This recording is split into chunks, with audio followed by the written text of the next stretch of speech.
Okay, well, James, thank you so much for joining me at the refreshed RESi360. You're now in Studio 360.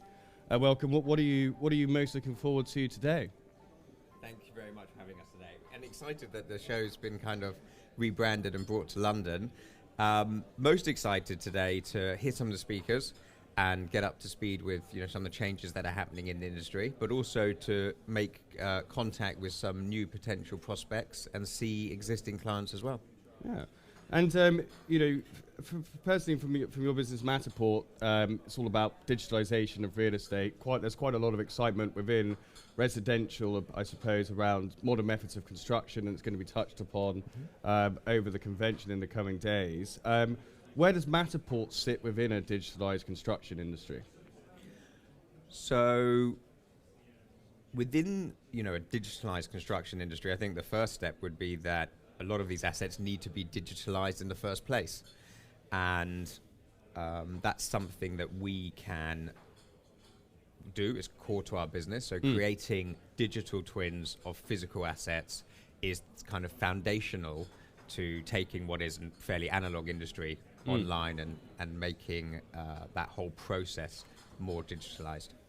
Okay, and then also the other thing that's big for real estate at the minute is within the challenge of net zero is thinking about the environmental impact of that buildings and the built environment play. Obviously, 40% of carbon emissions come from the built environment.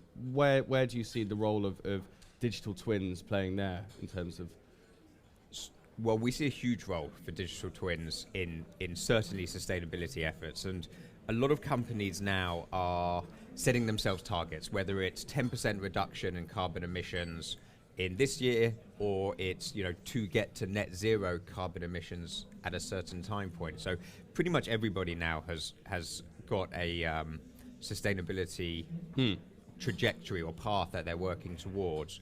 At Matterport, we work with a lot of customers to help with those sustainability efforts, and especially because you have a digital twin, it reduces a lot of time travel and a lot of cost around time around travel, cost around travel as well. So we have, for example, in the US, a hotel operator who has 45 hotels they've captured. And since the beginning of this year, they've saved 13,000 tons of carbon and 400 hours of transport, whether it be in trains, planes, or cars. So there is a huge saving. And once you can kind of establish your starting point, by having a digital portfolio, you can start to really see those gains. And 13,000 tons of carbon dioxide and 400 hours of time spent in cars and planes is a huge saving. And on a related note, fire safety is particularly a big issue within UK residential post Grenfell. In much the same way that is there a similar role for your sorts of technology in understanding the fire safety and the building safety of buildings as there is in understanding their environmental impact too? Absolutely. So there's a few different ways to make an impact here. The first is the digital twin's fantastic for tracking the whole of the property life cycle. So as the property is being designed, there's a digital twin then. As the property is being built or constructed, you can capture a series of digital twins over a period of time. So you have, at the end of the first week, you capture a digital twin and it's just shell. The second week, you capture another digital twin and the flooring's in. The third week, you capture another digital twin and the plumbing's in. The fifth week, the electricity's in, and so on. You start to build up this library of digital twins. And some of our app providers have products where you can go back and forwards in time to see the different layers. But essentially, as that construction process is going forward, you can tag and annotate the different products, features, or materials that are being used during that construction process. So in the example you gave, as and when the fire retardant materials are put in, you can tag them with a point of interest and a little note that says, this is fire material ABC, and here's the spec, and you can tag that straight inside the media. And you build up this data set of content so you know exactly what's in the building, in which part of the building. No, it sounds exciting.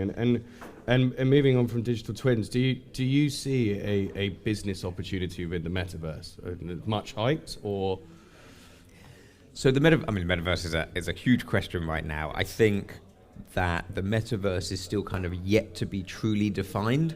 There are a few definitions of what the metaverse is out there, but until people are really able to kind of pull true business value out of the metaverse, I think that definition is still a bit squishy.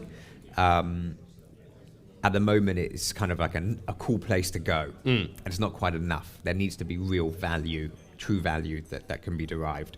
The simple answer with Matterport is absolutely. We've been in this business for over 10 years, and the digital twins that we've created are, I would arguably say, the foundation of being able to take an asset and put it into the metaverse.